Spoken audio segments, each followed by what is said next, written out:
साथियों नमस्कार। जय कुमार पॉलिटी के इस मंच पर आप सभी का स्वागत है।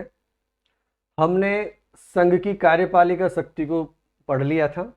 वीडियो ज़्यादा लंबा होने की वजह से राष्ट्रपति की स्व विवेकीय शक्तियाँ हमें पढ़नी थी उसी वीडियो में, लेकिन वहाँ पर हम नहीं पढ़ सके, तो आज इस पर छोटी सी चर्चा कर लेते हैं कि कौन कौन सी ऐसी स्थिति बनती है जब राष्ट्रपति को अपनी डिस्क्रिशनरी पावर्स का इस्तेमाल वो कर सकते हैं।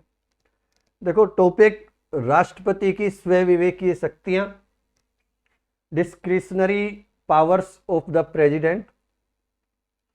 साथियों, वैसे देखें तो राज्यपाल के लिए विवेकीय शक्तियों का प्रावधान स्पष्ट रूप से भी संविधान में लिखा है, लेकिन राष्ट्रपति के लिए स्व विवेकीय शब्द का प्रयोग नहीं किया गया है। लेकिन फिर भी ऐसी बहुत सारी सिचुएशन आती है जब राष्ट्रपति ऐसी अपनी विवेकीय शक्तियों का अपने विवेक से इस तरह के डिसीजन लेते हैं। तो सीधा सा इस पर छोटी छोटी चर्चा कर लेते हैं, फिर इस पर डायरेक्ट लिखवा देंगे। पहला कारण, इस पे हम ऐसे 1 2 3 4 5 6 7 8 9 कुछ इस तरह के 8-10 जो भी सिचुएशन बनती है उन पर चर्चा कर लेते हैं। पहली सिचुएशन, यदि लोकसभा चुनाव के परिणामों में किसी भी एक दल को या चुनाव पूर्व गठबंधन को स्पष्ट बहुमत नहीं मिलता है, एक दल को स्पष्ट बहुमत या फिर चुनाव पूर्व कोई गठबंधन हुआ था, जैसे कि एनडीए है, यूपीए है, ये इंडिया गठबंधन हुआ है, ये चुनाव पहले के गठबंधन है। चुनाव के पहले के गठबंधन को एक दल ही माने, मतलब अगर उन्होंने पहले गठबंधन कर लिया है और अगर उनको बहुमत मिल गया है तो उनको इस आधार पे ये नहीं कह सकते कि आपकी सरकार नहीं बनी है, चाहे वो 10 20 30 राजनीतिक दलों का गठबंधन था। लेकिन अगर उन्होंने 272 का आंकड़ा पा लिया है तो राष्ट्रपति की ये ड्यूटी बनती है कि उनको शपथ दिलाए, उनको आमंत्रित करे अपना सरकार बनाने के लिए, प्रधानमंत्री नियुक्त करने के लिए। लेकिन अगर चुनाव में एक दल को स्पष्ट बहुमत नहीं मिला और चुनाव पूर्व गठबंधन के को भी स्पष्ट बहुमत नहीं मिला, तो राष्ट्रपति को अपने विवेक से ये निश्चित करना होता है कि स्थिर या अच्छी सरकार देने की दृष्टि से कौन सा दल या कौन सा गठबंधन ये सही काम कर सकता है। तो ये उसकी खुद की डिस्क्रिशनरी पावर है। ऐसी स्थिति में वो अपने विवेक से निर्णय ले सकते हैं। यही चीज स्टेट में भी होती है, जैसे कि हमने देखा एक बार गोवा में, मणिपुर में चुनाव हुए थे, किसी भी पार्टी को बहुमत नहीं मिला था। फर्स्ट लार्जेस्ट पार्टी शायद कांग्रेस थी और सेकंड लार्जेस्ट पार्टी बीजेपी थी। राज्यपाल ने बीजेपी को आमंत्रित किया क्योंकि ये उसका विवेक अधिकार था, डिस्क्रिशनरी पावर थी, तो उन्होंने सरकार बनाई। हाँ, अगर उनका बहुमत होता तो फिर राज्यपाल या राष्ट्रपति किसी दूसरे दल को आमंत्रित नहीं कर सकते। तो ये विवेकाधिकार हो गया। दूसरा कारण, अगर मान लो कार्यकाल के दौरान प्रधानमंत्री की आकस्मिक मृत्यु हो जाए, तो ऐसी स्थिति में राष्ट्रपति स्वयं ही ऐसे व्यक्ति को सरकार बनाने के लिए आमंत्रित करता है जो उसकी राय में लोकसभा का विश्वास प्राप्त करने में सक्षम हो। ऐसी स्थिति में, और ऐसा हुआ भी है, अपने गुलजारी लाल नंदा को 2 बार ऐसा किया भी गया है। जब उनकी जवाहरलाल नेहरू की और लाल बहादुर शास्त्री की मृत्यु हुई उस समय ऐसा किया गया था। हालांकि जब इंदिरा गांधी की मृत्यु हुई तब ऐसा नहीं किया गया और राजीव गांधी को प्रधानमंत्री बना दिया गया था। तो वो एक अलग सिचुएशन थी। सिचुएशन तो वही थी, राष्ट्रपति के अनुसार उन्होंने अपने अनुसार निर्णय लिया था। तो एक ये कारण हो गया। देखो, ऐसी स्थिति में प्रधानमंत्री कार्यवाहक क्यों बनाना पड़ता है, एक हमारे दिमाग में ये प्रश्न बनता है। देखो, राष्ट्रपति जैसे ही अगर किसी प्रधानमंत्री की मृत्यु होती है तो अपने आप मंत्रिपरिषद विघटित हो जाती है, मंत्रिपरिषद समाप्त हो जाती है, क्योंकि वो प्रधानमंत्री के साथ साथ चलती है। प्रधानमंत्री का इस्तीफा या उनकी मृत्यु अपने आप स्वतः ही मंत्रिपरिषद को समाप्त कर देता है। और अब राष्ट्रपति बिना मंत्रिपरिषद के हो गया, बिना मंत्रिपरिषद के वो सरकार नहीं चला सकता। बिना मंत्रिपरिषद के सरकार नहीं चला सकते, तो अब कोई भी डिसीजन तुरंत लेने की जरूरत है या कोई ऐसी आपत्ति आती है तो एक मंत्रिपरिषद की जरूरत होती है।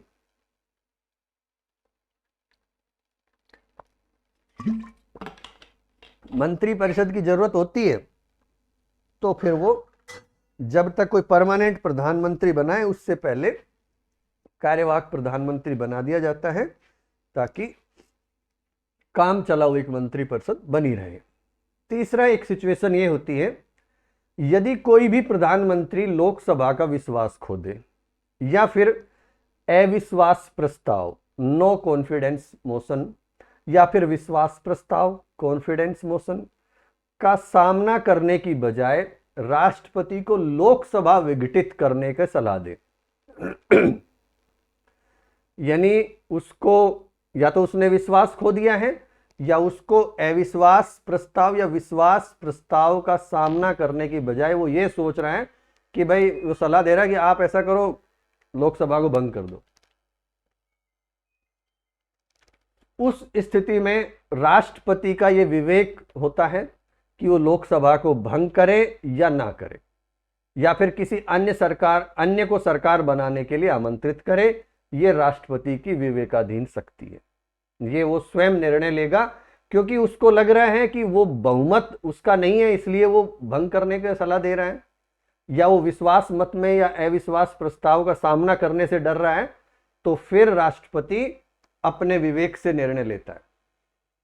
3 सिचुएशन। चौथी सिचुएशन ये है, अगर मंत्रिपरिषद लोकसभा में अपना विश्वास खो दे लेकिन त्याग पत्र नहीं दे तो राष्ट्रपति अपने विवेक से सरकार को बर्खास्त कर सकता है। 5वां कारण या 5वीं स्थिति यह है कि अनुच्छेद 74(1) में लिखा है परंतु करके कि 44वें संशोधन के बाद अब राष्ट्रपति को यह शक्ति हो गई है कि मंत्रिपरिषद की किसी अनुचित सिफारिश को पुनर्विचार के लिए लौटा सके या पॉकेट वीटो का प्रयोग कर सके।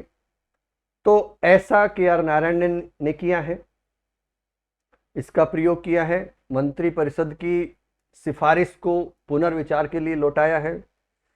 और शायद आगे जब अपन पढ़ेंगे संसद में तो अपन उस पर विस्तार से चर्चा करेंगे। जहां तक है बिहार में या यूपी में राष्ट्रपति शासन लगाने की बात थी, शायद कल्याण सिंह की सरकार थी मेरे हिसाब से, तो वहां पर केंद्र सरकार चाह रही थी वहां पे राष्ट्रपति शासन लग जाए, लेकिन डॉक्टर KR नारायणन ने कहा कि नहीं, ये गलत है और उस सरकार को बचाया था। तो ये मंत्रिपरिषद की सिफारिश को पुनर्विचार के लिए भेजना, ये उसकी एक डिस्क्रिशनरी पावर है, पॉकेट वीटो तो है ही। यदि 6ठी सिचुएशन, यदि लोकसभा का विघटन हो गया है और नई लोकसभा का गठन नहीं हुआ है और पुरानी मंत्रिपरिषद ही नई मंत्रिपरिषद के गठन तक राष्ट्रपति को सलाह देती है, इस समय राष्ट्रपति को विशेष ध्यान रखना होता है कि वह किसी ऐसी सिफारिश को स्वीकार ना करे जो चुनाव में उस दल को लाभ पहुंचाए, जिस दल की मंत्रिपरिषद है उस दल को लाभ ना पहुंचाए, ऐसे किसी सिफारिश को स्वीकार ना करे। या कोई बड़ा नीतिगत जो निर्णय लेने से संबंधित कोई मामला हो तो उसको स्वीकार ना करे, क्योंकि कोई भी काम है और राष्ट्रपति जब तक उसको स्वीकार नहीं करते हैं जब तक मामला काम या कोई भी काम होता ही नहीं है, और ऐसी स्थिति में तो विशेषकर उसकी जिम्मेदारी बनती है। यानी यदि लोकसभा भंग हो जाती है तो नीतिगत मामलों में राष्ट्रपति मंत्रिपरिषद की सलाह को मानने के लिए बाध्य नहीं है, ये हमें ध्यान देना है। भाई जब सरकार सत्ता में है तब तो मानना ही पड़ेगा, ज्यादा से ज्यादा आप एक बार सलाह को लौटा दोगे वापस, दूसरी बार तो मानना ही पड़ेगा। लेकिन जब लोकसभा ही भंग है तो वो तो काम चलाऊ सरकार है, काम चलाऊ मंत्रिपरिषद है, वो नीतिगत फैसले लेने के लिए वैसे ही उसके पास ये शक्ति नहीं है। और अगर सलाह दे तो राष्ट्रपति को ध्यान रखना चाहिए। हाँ, विशेष परिस्थिति हो जाए, कोई युद्ध जैसी आपत्ति आ जाए, कोई आपदा आ जाए, फिर तो सारे डिसीजन लेने ही पड़ते। यहां पर एक चीज और ध्यान रखनी होती है कि संविधान में मंत्री परिषद के अभाव में राष्ट्रपति से कार्य करने की अपेक्षा नहीं की गई है। लेकिन प्रधानमंत्री के मृत्यु के बाद, जैसा कि पहले मैंने जिक्र किया, कि मंत्री परिषद स्वाभाविक रूप से विघटित हो जाती है, इसलिए राष्ट्रपति को सलाह देने के लिए कोई भी मंत्री परिषद विद्यमान नहीं होती है। अतः राष्ट्रपति के द्वारा कार्यवाहक प्रधानमंत्री की नियुक्ति की जाती है। तो एक ये स्थिति थी। एक सिचुएशन ये है कि जो अनुच्छेद 78 बी या ख लिख सकते हैं, अनुच्छेद 78 ख के तहत राष्ट्रपति प्रधानमंत्री से प्रशासन और विधि निर्माण से संबंधित जानकारी मांग सकता है। तो ये तो उसकी विवेकी शक्ति है भाई, वो कोई ये चीजें मांगने के लिए भी मंत्री परिषद की सलाह थोड़ी लेगा, तो ये भी उसकी डिस्क्रिशनरी पावर है। एक गए इसी में 78 में सी, इसमें राष्ट्रपति का यह अधिकार है कि वह प्रधानमंत्री को किसी ऐसे विषय को मंत्री परिषद के समक्ष रखने का निर्देश दे सकता है जिस पर किसी मंत्री ने निर्णय ले लिया हो, लेकिन मंत्री परिषद ने उस पर विचार नहीं किया। मतलब देखो, कई बार ऐसा होता है कि वैसे तो सारे निर्णय हमने सामूहिक उत्तरदायित्व को माना है, और जो भी निर्णय लिया गया है किसी भी मंत्री के द्वारा, पहली बात तो सारे निर्णय कैबिनेट की बैठक में लिए जाते हैं। कैबिनेट मंत्री की या कैबिनेट की बैठक होती रहती है, उसमें सारे निर्णय लिए जाते हैं। फिर भी कई बार किसी मंत्री, और वो जो कैबिनेट में जो निर्णय लिए हैं वो सारी सूचनाएं राष्ट्रपति के पास जाती है कि ये निर्णय लिया हमने। उसमें उनको लगता है कि ये गलत है तो वो वापस भी भेज सकते हैं उनको पुनर्विचार के लिए।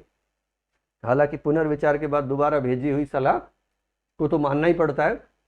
लेकिन अगर सिचुएशन ये बन जाए जो कि एक मंत्री के द्वारा कोई निर्णय ले लिया है और जाके कह दिया नॉर्मली राष्ट्रपति साहब से कि हाँ ये निर्णय मैंने ले लिया है और आप इसको परमिशन दे दो, परमिशन मिल गई। अब वो कई बार क्या होता है, कुछ मामले बहुत अलोकप्रिय हो जाते हैं, जनता उनसे खुश नहीं होती है। अब जनता में उनके खिलाफ आवाज उठ रही है। अब राष्ट्रपति इस अनुच्छेद 78 सी के तहत प्रधानमंत्री से ये कह सकता है कि भाई ये जो विषय, जो डिसीजन लिए आपका ही निर्णय है ना। अब वो क्या कहे, वो या तो ये कह सकता है प्रधानमंत्री, नहीं मुझे तो पता ही नहीं, कैबिनेट में निर्णय नहीं लिया गया, भाई मंत्री ने लिया कैसे लिया। तो ऐसी स्थिति में राष्ट्रपति ये कह सकता है कि जो किसी मंत्री ने निर्णय लिया है उस निर्णय को, वो मंत्री तो आपका ही है, आपने ही नियुक्त किया है, उस निर्णय को मंत्री परिषद में विचार के लिए रखो। अपने मंत्री परिषद में उस मुद्दे को रखो जो आपको पता ही नहीं है। जो मुद्दा, जो निर्णय उसने ले लिया उसको अपनी कैबिनेट, उसमें कैबिनेट की मोहर लगाओ। सीधी सी बात यह है, सामूहिक निर्णय का सिद्धांत हमने अपनाया हुआ है। कोई भी निर्णय लिया जाता है तो सरकार का निर्णय माना जाता है, ना कि किसी मंत्री का निर्णय। आप देखो, मान लो अभी वर्तमान में भाजपा सरकार है या एनडीए की सरकार कह सकते हैं, कोई भी निर्णय लिया जाएगा तो यही कहा जाएगा कि मोदी सरकार ने ऐसा किया है। चाहे वो निर्णय नितिन गडकरी ले, चाहे वो निर्णय राजनाथ सिंह ले, चाहे निर्णय निर्मला सीतारमन ले, कोई भी ले, निर्णय किसका माना जाएगा? वर्तमान में सत्ताधारी दल का, वर्तमान में सरकार का, या मोदी सरकार का, या भाजपा सरकार का, या एनडीए सरकार का निर्णय है। वो किसी एक मंत्री का निर्णय नहीं माना जाएगा। तो ये 78 सी में ये प्रावधान है, ये डिस्क्रिशनरी पावर है। अब मामला 85 में आता है, अनुच्छेद 85 या 85। इसमें प्रावधान है कि राष्ट्रपति समय समय पर संसद का अधिवेशन बुलाता है, और इसमें यह प्रावधान भी है कि एक ही सत्र की अंतिम बैठक और आगामी सत्र की प्रथम बैठक के लिए निर्धारित तारीख के बीच 6 माह का अंतर नहीं होना चाहिए। देखो, सामान्य स्थिति में ये अधिवेशन मंत्री परिषद की सलाह पर बुलाए जाते हैं, लेकिन अगर मंत्री परिषद किसी कारण से अधिवेशन नहीं बुला रही है तो राष्ट्रपति की ये विवेकाधीन शक्ति है या डिस्क्रेशनरी पावर है कि वह संसद के प्रत्येक सदन का अधिवेशन बुलाए। और हरियाणा सरकार में हमने देखा 12 सितंबर को ऐसी स्थिति बन गई थी। वो तो ठीक है, उन्होंने फिर विधानसभा को भंग करने का निर्णय लिया और विधानसभा को भंग कर दिया गया। नहीं तो राज्यपाल के पास ये सिचुएशन बन गई थी कि 12 तारीख को अगर किसी भी तरह से वो नहीं आता है, वो विधानसभा की बैठक नहीं बुलाई जाती, तो संवैधानिक संकट हो गया था। 12 तारीख को 6 महीने पूरे हो चुके थे, यानी 12 तारीख को किसी भी कीमत पे वो बुलाना था, अधिवेशन होना चाहिए था, क्योंकि वहां स्पष्ट लिखा है कि 6 माह का अंतर नहीं होगा। 6 माह का, 6 से ज्यादा का भी नहीं लिखा है, केवल ये लिखा है 6 माह का अंतर नहीं होगा, तो 6 माह का भी नहीं होगा। तो ऐसी स्थिति में राष्ट्रपति और राज्यपाल के पास, राज्यपाल के बारे में तो ऐसा लिखा हुआ है और राष्ट्रपति के बारे में बिना लिखे हुए भी ये शक्ति बनती है कि वो ऐसी स्थिति में, क्योंकि संविधान का संरक्षक भी है, संविधान की रक्षा और ऐसे सारी चीजों की जिम्मेदारी राष्ट्रपति की बनती है। और फिर जब मंत्रिपरिषद ऐसी गलती कर रही है तो उसका तो मेन रोल हो ही जाता है। फिर ठीक है, वो सारी चीजें सही कर रहे हैं तो फिर राष्ट्रपति का ज्यादा रोल नहीं है, लेकिन विशेष परिस्थिति में उसकी विशेष भूमिका बनती है। तो हेडिंग डाल के लिखो राष्ट्रपति की स्वयं विवेकीय शक्तियां, discretionary powers of the president. Number 1, यदि लोकसभा चुनाव के परिणामों में किसी एक दल या चुनाव पूर्व गठबंधन, प्री पोल अलायंस को स्पष्ट बहुमत नहीं मिल पाता है तो राष्ट्रपति को अपने विवेक से यह निश्चित करना होता है कि स्थिर व अच्छी सरकार देने की दृष्टि से किस दल या गठबंधन का दावा सबसे मजबूत है। नंबर 2, कार्यकाल के दौरान प्रधानमंत्री की आकस्मिक मृत्यु हो जाए तो ऐसी स्थिति में राष्ट्रपति स्वयं ही ऐसे व्यक्ति को सरकार बनाने के लिए आमंत्रित करता है जो उसकी राय में लोकसभा का विश्वास प्राप्त करने में सक्षम हो। नंबर 3, यदि कोई प्रधानमंत्री लोकसभा का विश्वास खो दे तथा अविश्वास प्रस्ताव या विश्वास प्रस्ताव का सामना करने की बजाय राष्ट्रपति को लोकसभा भंग करने की सलाह दे तो भी राष्ट्रपति को अपने विवेक से ही निर्णय करना होता है कि लोकसभा को भंग किया जाए या किसी अन्य को सरकार बनाने के लिए आमंत्रित किया जाए। नेक्स्ट, अगर मंत्री परिषद लोकसभा में अपना विश्वास खो दे लेकिन त्याग पत्र नहीं दे तो राष्ट्रपति अपने विवेक से सरकार को बर्खास्त कर सकता है। नेक्स्ट, अनुच्छेद 74(1) के अनुच्छेद 74(1) के परंतुक 74(1) के परंतुक में 44वें संविधान संशोधन अधिनियम 1978, 44वें संविधान संशोधन अधिनियम 1978 के बाद अब राष्ट्रपति को यह शक्ति प्राप्त है कि वह मंत्री परिषद की किसी अनुचित सिफारिश को पुनर्विचार के लिए लौटा सके या पॉकेट वीटो का प्रयोग कर सके।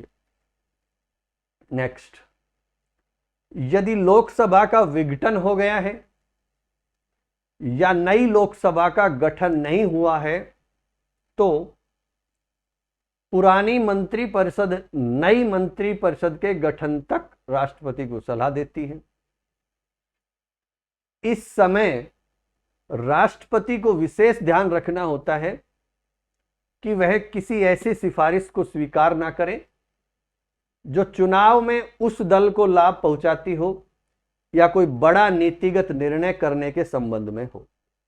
अर्थात यदि लोकसभा भंग हो जाती है तो नीतिगत मामलों में राष्ट्रपति मंत्रिपरिषद की सलाह को मानने के लिए बाध्य नहीं है।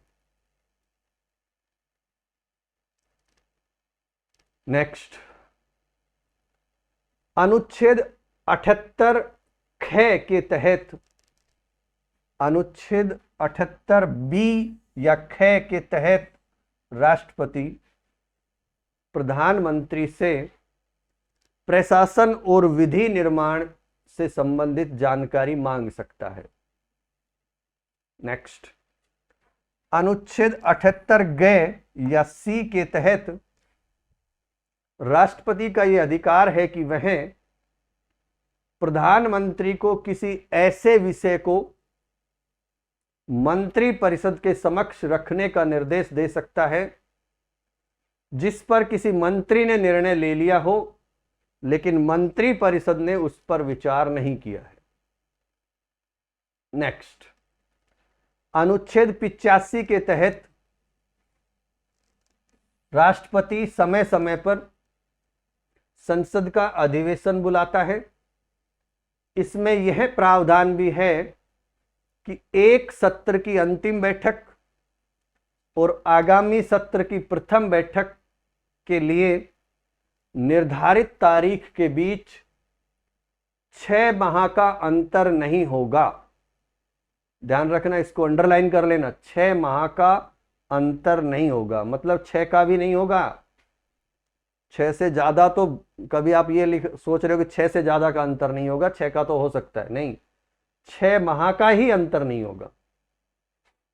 इसी में नेक्स्ट लाइन में लिखो, सामान्य स्थिति में ये अधिवेशन मंत्रिपरिषद की सलाह पर बुलाए जाते हैं, लेकिन अगर मंत्रिपरिषद किसी कारण से अधिवेशन नहीं बुला रही है तो राष्ट्रपति की यह विवेकाधीन शक्ति है कि वह संसद के प्रत्येक सदन का अधिवेशन बुलाए।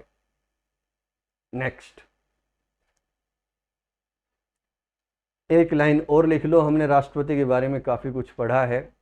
तो देखो, वर्तमान में मीडिया बहुत ज्यादा सक्रिय है और लोगों में राजनीतिक जागरूकता भी बढ़ी है, और इस स्थिति में राष्ट्रपति यदि सरकार के कार्यों पर टिप्पणी करता है तो उसको गंभीरता से लिया जाता है। पुराने समय में राष्ट्रपति कुछ कह रहा है तो सब लोगों तक वो बात पहुंचती ही नहीं थी। अब तो मोबाइल और टीवी के माध्यम से इतनी जल्दी वो बात पहुंचती है, तो अगर कोई राष्ट्रपति सरकार की किसी बात पर कोई टिप्पणी कर रहा है, सरकार के किसी कार्य पर, तो फिर उसको सरकार गंभीरता से लेती है और सरकार पर इससे नैतिक दबाव उत्पन्न होता है। और गठबंधन की राजनीति है, तो गठबंधन की राजनीति में प्राय हम देखते हैं कि राष्ट्रपति एक से अधिक दलों के समर्थन से निर्वाचित होता है, इसलिए उस पर किसी एक दल का प्रभाव नहीं होता है, इसलिए वह अच्छे ढंग से कार्य कर सकता है, जैसे कि अब्दुल कलाम। इससे यह स्पष्ट होता है कि भारत का राष्ट्रपति रबड़ स्टैंप मात्र नहीं है। तो ये लाइन तो लिख लो कि गठबंधन की राजनीति में प्राय राष्ट्रपति एक से अधिक दलों के समर्थन से निर्वाचित होता है, इसलिए उस पर किसी एक दल का प्रभाव नहीं होता है, इसलिए वह अच्छे ढंग से कार्य कर सकता है। इसलिए यह स्पष्ट होता है कि भारत का राष्ट्रपति रबर स्टैंप मात्र नहीं है। तो साथियों, ये एक छोटी सी चर्चा राष्ट्रपति की डिस्क्रिशनरी पावर्स पर। तो आज के लिए इतना ही। कल हम पढ़ेंगे राष्ट्रपति का चुनाव। राष्ट्रपति के चुनाव को बहुत अच्छे से समझेंगे, बहुत डिटेल में पढ़ेंगे।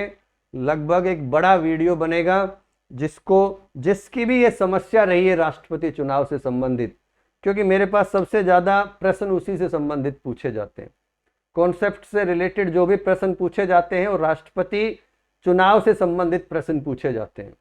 तो बहुत ही सरल भाषा में उसको समझेंगे, मतलब ऐसा हो ही नहीं सकता कि उसको हम ना समझ पाए, किसी भी कारण से नहीं हो सकता।